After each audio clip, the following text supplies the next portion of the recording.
You've been hearing the term creative strategist bouncing around like a cracked out ping pong ball for the last few months, and you're wondering what the hell it actually means, how it became the hottest job title in advertising seemingly overnight, and why people are getting paid 5, 10, 15, hell, even 50k a month to do it. You're in the right place. In this video, I'm going to break down exactly how we got here, what the role actually involves day to day, why copywriters are in the single best position to clean up with this right now. I'll also give you my complete 6-stage impact system for how creative strategy actually works step by step. So by the end of this video, you'll understand the role better than 90% of people who already have it in their bio. By the way, if you don't know me, my name is Ferres. I've helped 84 copywriters build 6- and 7-figure incomes. My students have sold over $1 billion with their copy, and I've worked with brands like Alex Hormozy, Tony Robbins, Russell Brunson, Dan Martell, Amazon, Netflix, and a bunch more. I've consulted and copy chiefed the marketing teams of dozens of 7- to 9-figure brands through my students, and spent over $1 million of my own money on meta ads and made $6 million back. I've been running meta ads since 2019, and I've been teaching creative strategy since before most people even knew the term existed. So I like to think I've got a decent idea of what I'm talking about. And I will say that in my 9 years in the copywriting game, I have never seen this level of demand. Right now is easily the biggest, clearest opportunity I've seen to absolutely print as a freelancer if you take this seriously. Roughly 80% of copywriting jobs being posted for the last 9 months are for ad creative and creative strategist roles. Typically what I've been seeing is 5k a month on the low end, 12k a month on the higher end, and about 8k a month seems to be the average of what I'm seeing right now. I'm not even kidding. People are getting hired just from slapping creative strategist in their bio because the demand is that high and the supply is that low. Businesses are throwing money at anyone who can produce winning ads. Just scroll on X for literally 5 minutes and you'll see post after post like these of brands looking to hire. And people in our community are absolutely cleaning up right now. Logan locked in over 10k in new client income last week, an 8k a month retainer plus $4,400 to write 40 ads. We have people like Sam making 50k a month from one client as a creative strategist, and AJ who made $200,000 in income last month from one single client, which sounds so fucking crazy to even say out loud. And I know it probably sounds impossible to even fathom, so if you don't believe me, check this out. I actually filmed this video last week at our big yearly event in Bali where dozens of my top students flew in from all over the world. But unfortunately, the videographer cooked the audio with the lapel mic, so I'm reshooting it now. But since Sam and AJ were with us in the villa in Bali, I brought them into the room and asked them how much they made last month. Check this out. Big boy Sam over here got paid how much in January? A cash 130k. The casual 130k for his creative strategy work, which made the client how much? That would have been 500k. 500k. The client you had before that, how much should make that client? 50 million. Yeah. Can you see why this might be a slightly in-demand role right now? So people like AJ, come here. How much did you make last month? Tell the people of YouTube. Okay, so I think I did, from what I recall, it was a 200k a month for me and then 600k for the business. From how many clients? One. Just one. One client, one client. I don't know about you guys, it's same pattern here. Thank you, gentlemen. $50,000 and $200,000 a month from one client each. What is life, dude? Profit share deals where they run the creative strategy and get paid based on results. They don't run agencies. They're literally just freelancers. It's just them and Claude. Fucking wild. This is like never been possible until recently. So how did we get here then? How did this role go from something pretty much no one had heard of to the most in-demand position in advertising? Well, gather around the campfire, kiddos. It's story time. It all started when Mark Zuckerberg made the single dumbest $80 billion decision in the history of technology. To understand why this role exists, we need to go back to 2021. That's when Zuckerberg made the diabolically awful decision to go all in on the metaverse. He poured $80 billion into this virtual world where people would walk around as cartoon avatars, attend meetings as floating torsos, and buy digital real estate. He was so convinced that this was the future that he literally renamed his entire company from Facebook to Meta. That's the level of conviction we're talking about. Spoiler alert, it wasn't the future. Any human with 2 functioning eyeballs could see this was a catastrophically stupid idea from the beginning. Except, well, Zuck's not human, so that explains that. Fast forward to 2025, and after burning through $80 billion, Meta finally admitted what everyone knew the whole time: the metaverse was a disaster. But here's where it gets interesting, because during their metaverse spending spree, they'd stockpiled an obscene amount of computing power to run this virtual world. Hundreds and thousands of NVIDIA GPU chips just sitting around unemployed. And when the metaverse dream died, all those chips needed a new job. So Zuck did what any rational person would do when they have a metric fuckton of the world's most powerful AI chips lying around. He channeled all of that computing power into completely rebuilding Facebook's ad algorithm. It finished rolling out on all accounts in October 2025, and they called it Andromeda. Andromeda. Named after a galaxy, because that's how powerful this thing is. According to Meta's own engineering team, Andromeda enabled a 10,000x increase in the complexity of the models it uses to decide which ads to show you. And if you've been following me for a while, you may remember I launched my AI Ads Lab training in October 2025, the same month Andromeda finished rolling out, making it one of the first trainings ever built specifically for the Andromeda era. Over 1,000 copywriters have already gone through it, so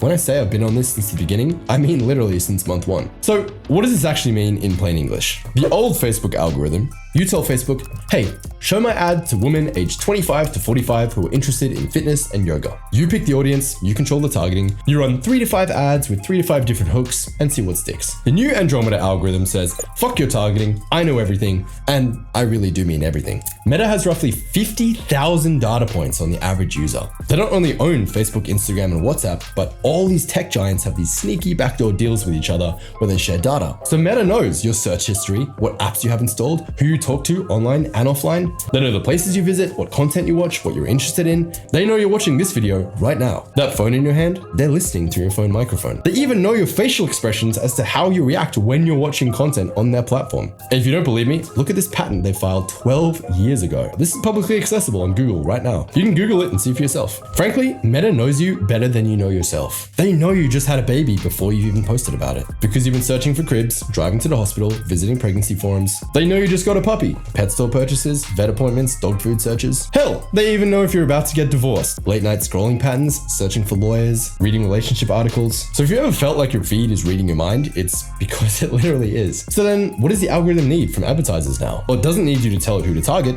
It already knows. What it needs is creative diversity. A massive variety of different ads with different angles, different hooks, different messages for different types of people. Think about it. Someone buying a security camera could be buying it to watch their kids, monitor their pets, prevent break-ins, check on elderly parents, or catch package thieves. That's 5 completely different people with 5 completely different motivations. Before Andromeda, you'd make 3 to 5 security camera ads and target homeowners 30 to 55 with the majority hook of the reason most people buy, which in case you didn't know, is to watch their pets. But now, you need an ad for each of those reasons. And because Meta already knows who just became a parent, who just adopted a puppy, and who had their house broken into last week, it shows the right ad to the right person at the exact right time. The catch is that you can't just scale on 3 to 5 ads anymore. You need 25 to 50 completely unique angles for any campaign to scale effectively. And Andromeda actually punishes you for running ads that look too similar.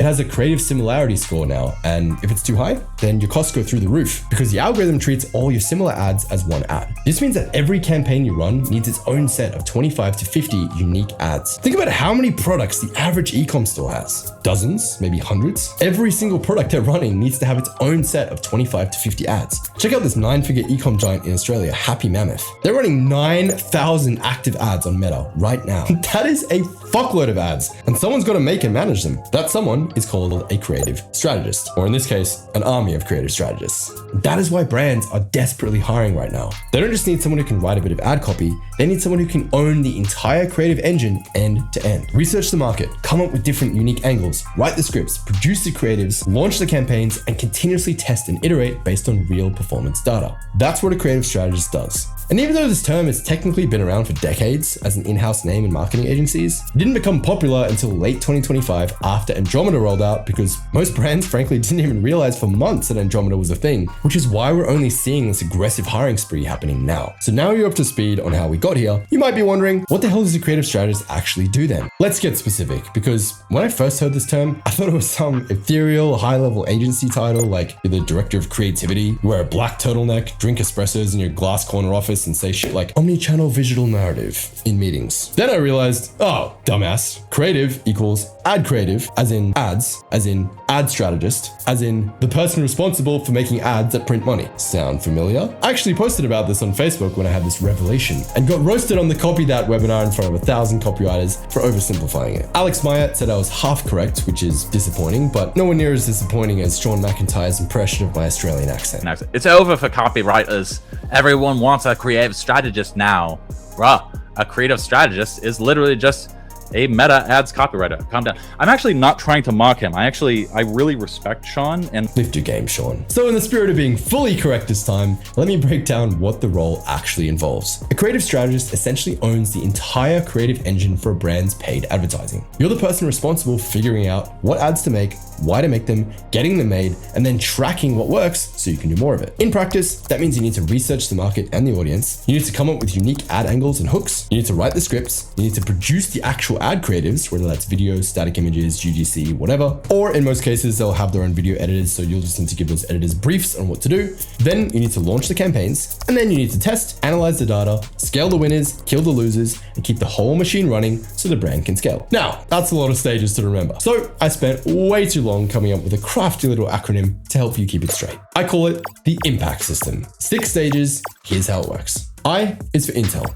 Before you write a single word of copy, you gather intel. You're digging into the brand's existing ad data, looking at what worked, what didn't work. You're studying the target audience. You're pulling apart the competitors' ads. You're reading reviews, forums, Reddit threads, anywhere your target customer is talking about their problem in their own words. M is for map. Once you've got your intel, you map out your angles. You take everything you learned and you turn it into a stack of unique ad angles. Each one built around a different motivation, a different pain point, a different desire. Let's say a brand sells a fitness supplement. You need to understand every possible reason someone might buy it. Energy for busy mums, recovery for gym junkies, weight loss for desk workers, sleep quality for shift workers. Each of those is a completely different avatar with a different motivation, and each one becomes a different ad for that product. You're also mapping out your hooks for each angle. What's the opening line that stops someone mid-scroll? What's the visual that grabs attention in the first second? What's the right avatar, whether the brand founder, a UGC creator, or even an AI avatar, that would resonate with the target audience you're trying to attract? So you're not just coming up with 1 or 2 ideas here, you're mapping 25 to 50 distinct concepts, because volume and diversity is the whole game under Andromeda.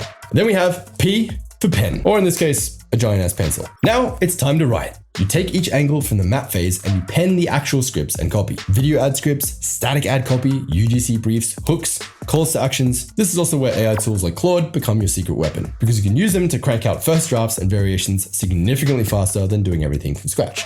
A good creative strategist isn't just choosing between AI and their own brain, they are using both. A is for assets. This is where the ads actually get made. You take your scripts from the pen phase and you turn them into finished creative assets. That means designing static images, briefing UGC creators, building carousels, and getting the face or faces of the brand to film video ads, or maybe even using AI to produce videos using tools like Google VO3, Seedance 2.0, or good old Sora 2. Rest in peace. Please bring it back, guys. It was so good. This is the stage most people think of when they hear ad creative. But if you skip Intel, Map, and Pen to jump straight here, your assets will be based on guesswork instead of strategy. And trust me, your clients are not going to keep you around for very long after they see their Amex bill. C is for campaign. You launch the campaign. Upload everything into Meta, structure your campaigns, set your budgets and audiences, and push the ads live. Under Andromeda, this also means using broad targeting and letting the algorithm handle the audience matching. Because remember, your creative is your targeting now. Meta is going to transcribe the ad and it's going to pair it with the person that it thinks is most likely to respond. So the actual words you use in the ad, the copy, the image, the video, is going to inform Andromeda on who to show the ad to. I typically like to launch with 3 ad sets, one broad interest-based targeting, one lookalike audience, which is usually a stack of my best customers, and then one with your warm audiences. Then you load all 25 to 50 ads into each of those ad sets and let Meta do its thing. You will notice during this phase that Meta will tend to allocate pretty much all of your budget into just 1 or 2 ads out of 25 to 50, and you might wonder, why the fuck did I bother to create so many ads if it's putting all the budget into just 1 or 2? And that is one of life's great mysteries, my friend. All I will say is trust in the $1 trillion company with alien level technology. But if you really hate seeing all your hard work go to waste and you want to give each ad an equal test, you can do 1 ad in each ad set with its own budget and then keep the best performers. Either way works. And then finally, we have T for test. This is where the magic happens. Test is not a one-time event. This is the ongoing engine that keeps your clients' ads profitable month after month. You launch, read the data, you figure out which ads are winners, which are losers. This is pretty easy to see with a tracking tool like Ferres. You scale the winners by making new variations of the angles that are working, kill the losers, and then you cycle all the way back to the top with Intel and Map with fresh data from your results, and you do it all over again. The testing phase never ends. The creative strategist who keeps testing is a creative strategist who keeps getting paid. Intel, Map, Pen, assets, campaign, test, impact. That's the whole system. That's what a creative strategist does. Now, if you want to deep dive further into each of these 6 stages, I'm happy to do a dedicated video on them. Just comment below and let me know if that's something you'd be interested interested in. Now, if you've been paying attention, you'll have noticed something interesting about this whole system. If you're a copywriter, you are sitting on a gold mine right now because the impact system I just described, you're already doing most of it. Or at least you should be. Think about it. If you manage an email list, you gather intel on your audience, you map out your promo angles, you write the emails, you send them, you test what works, and then you repeat winning angles. It's literally the exact same 6 stages. You write sales pages, you research, ideate, write, produce the page, then split test different elements, track conversions, and iterate. It's exactly the same 6 stages. So creative strategy isn't some mystical new discipline that requires a 180-degree rebrand. It's literally just copywriting that owns the performance. So I stick by my Facebook post. Thank you very much, Sean and Alex. I'm kidding, guys, nothing but love. At the end of the day, every brand hiring a creative strategist wants the same thing. Ads that make money. That's the whole game. The data, the testing, the iteration, all of it exists in service of that one goal. And who's been trained their whole careers to make words that sell things? Oh yeah, that's right, copywriters. For the last 3 years, the narrative has been so doom and gloom, like it's over for copywriters. All the clients are using AI now. It's a race to the bottom. Obviously, AI didn't kill copywriting because you're still here and I'm still here. But since Andromeda dropped, the narrative completely flipped. And now copywriters are in higher demand than ever before. We just have a new job title. I've honestly never been this optimistic or excited about the future of copywriting and advertising in my whole career. The people who cash in on this aggressive hiring wave right now will clean up. But the thing about gold rushes is that they don't last forever. Right now, supply is incredibly low.